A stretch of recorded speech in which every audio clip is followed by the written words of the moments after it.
A Operação Lava Jato foi a maior operação de combate à corrupção do Brasil e possivelmente da história da humanidade. É uma operação que já devolveu para os cofres públicos mais de 4 bilhões de reais, valores devolvidos por réus que foram condenados, que reconheceram a prática de crimes de corrupção, de formação de cartel.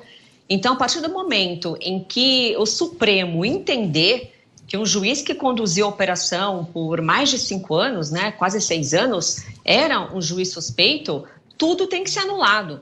Então, a homologação de acordos de colaboração também tem que ser anulado. Então, os valores que já entraram nos cofres públicos da Petrobras terão que ser devolvidos aos criminosos. E como é que fica essa situação?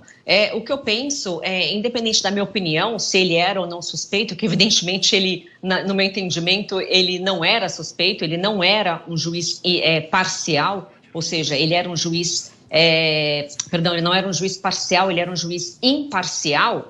Ainda que se entenda que havia suspeição, a justiça deveria ter decidido nesse sentido mais rapidamente, não 7 anos depois da operação. A justiça tem que ser pacificador de conflitos, não gerar conflitos. Não é uma operação pequena, onde foi preso um policial porque exigiu R$50 numa esquina para não multar alguém. É uma operação gigantesca, onde mais de 100 pessoas foram condenadas, e todo esse montante devolvido. Então, pelo que consta, desde 2018 que consta esse pedido no STF.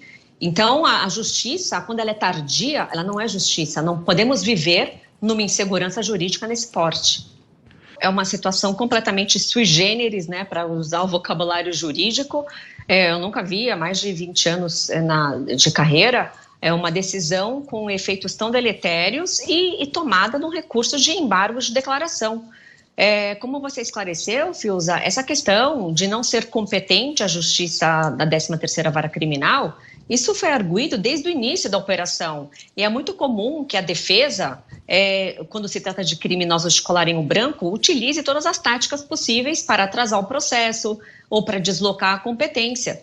E sempre foi refutada, primeiramente pelo juiz de primeira instância, ou então o juiz Sérgio Moro. A questão foi levada ao Tribunal Regional Federal da 4ª Região, que também afastou qualquer tipo de incompetência da 13ª Vara. A questão foi apreciada pelo STJ, inclusive pelo próprio STF. O STF já entendia que era para continuar lá os processos, né? O STF firmou jurisprudência que somente os processos da Petrobras ficariam em Curitiba. Outros iriam para outras localidades, como para o Rio de Janeiro ou para Brasília, quando dizia respeito a outras empresas públicas. E mesmo quando a segunda turma entendia para remeter para outra justiça, o ministro Fachin sempre era vencido, ou seja, ele entendia que mesmo sendo investigações e processos de outras empresas públicas, não a Petrobras, ele entendia que tinha que ficar na 13ª Vara. E de uma forma correta, no meu entendimento, porque era apenas a mesma organização criminosa e que saqueou e dilapidou várias empresas públicas federais. Agora, eu não conheço todas as entrevistas que eu acompanhei, todos os juristas que eu conversei, eu não conheço nenhum que tenha defendido essa decisão. É uma decisão muito estranha. O próprio ministro Marco Aurélio, hoje de manhã, deu uma entrevista para a Jovem Pan e disse que foi pego de surpresa, que não imaginava uma decisão nesse sentido.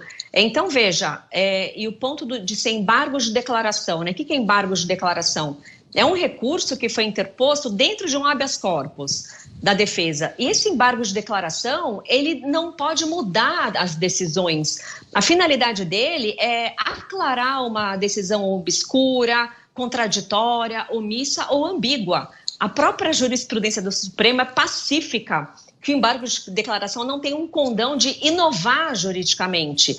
E neste caso não só inovou, como anulou um processo inteiro, não só um, anulou mais 3 processos.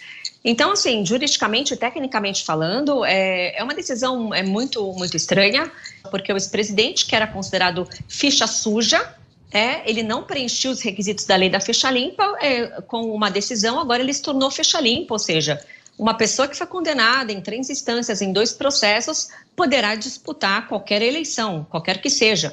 E o terceiro impacto é o impacto econômico. Ontem mesmo, todos constataram que a Bolsa caiu, que o dólar subiu e aumenta o risco ao país. O país não se torna confiável, o mercado vive da confiança. Não havendo confiança, não tem investimento estrangeiro. Não havendo investimento estrangeiro, não tem empregos que inicia-se um círculo vicioso de falta de desenvolvimento econômico e social, e todos nós somos prejudicados, principalmente aquelas pessoas menos favorecidas e mais pobres.